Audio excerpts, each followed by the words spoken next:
Greetings, everyone, and welcome to America's Talking, powered by the Center Square. I'm Dan McCaleb, executive editor of the Center Square Newswire service.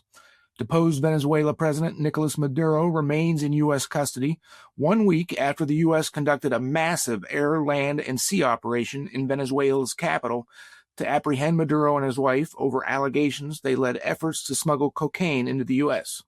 In the days since, President Donald Trump also has set his eyes on drug smuggling operations in Colombia and Mexico. Joining me to discuss this is the Center Square's White House bureau chief, Sarah Roderick Fitch. Sarah, let's start with the operation in Venezuela. I think most everyone was shocked when we woke up last Saturday morning to the news.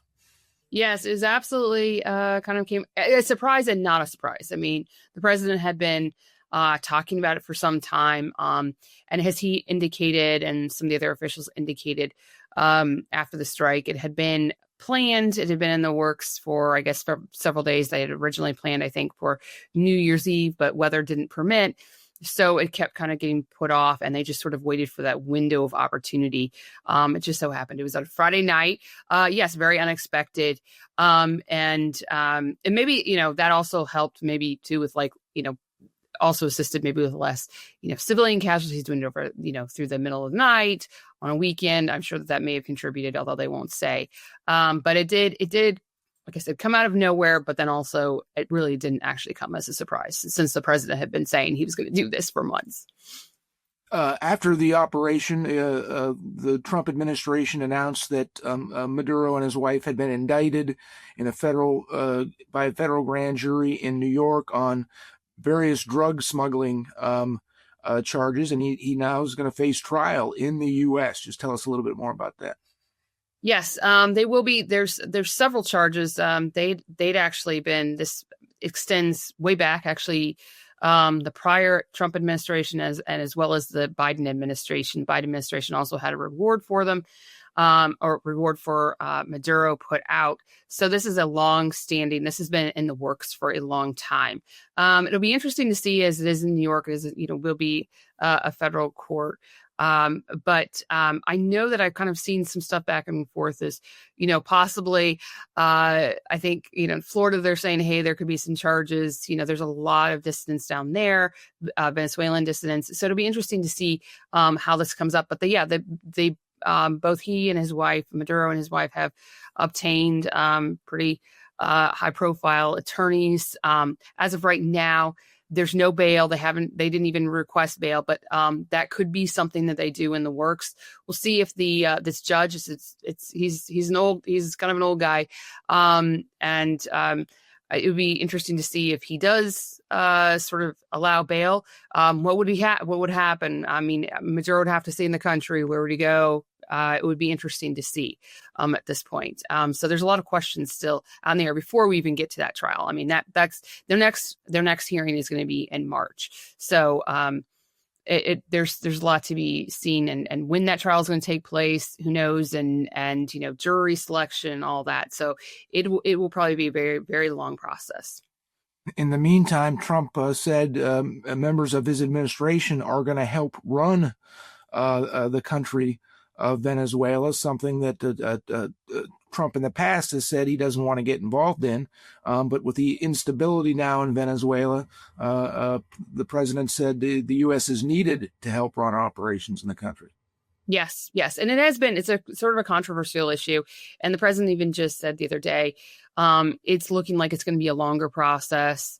Friday, he's meeting with members. He's meeting with executives from oil companies. So he's kind of gone back and forth saying, hey, boots could be on the ground potentially to secure some of the oil, sites and everything like that to kind of help do that. That's still up in the air.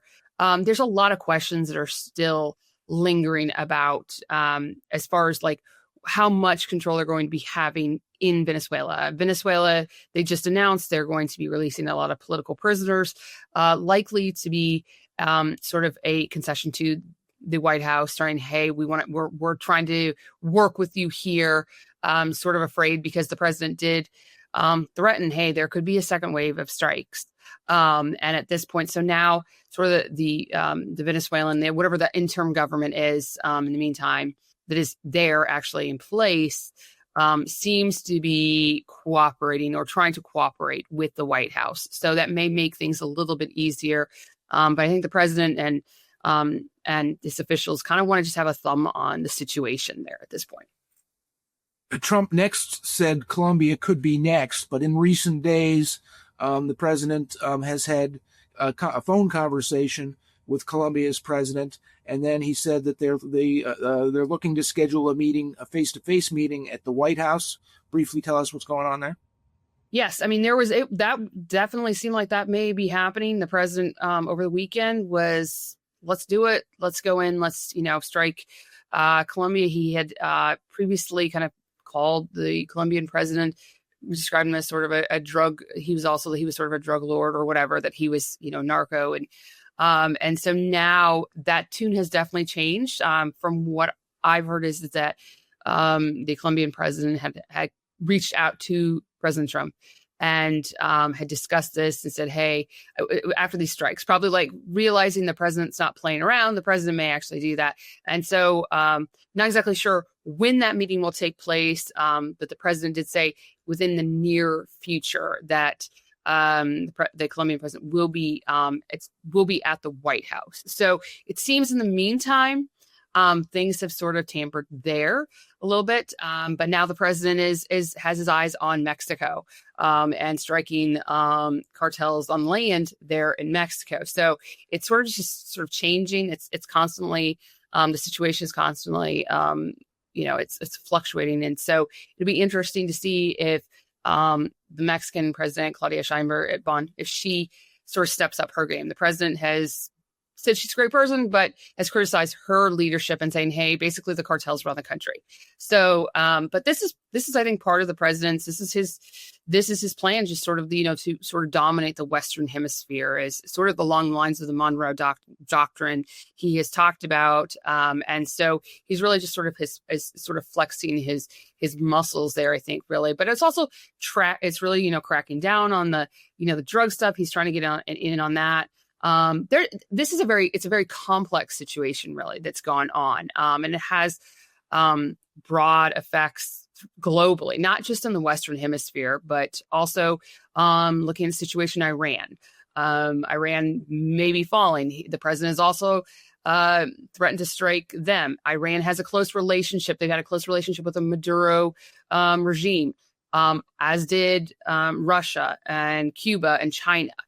So this is a much broader. These have much broader implications, and we'll see where things go. But it could be a domino effect, really. Sarah, thank you for joining us today. Listeners can keep up with this story and more at thecentersquare.com.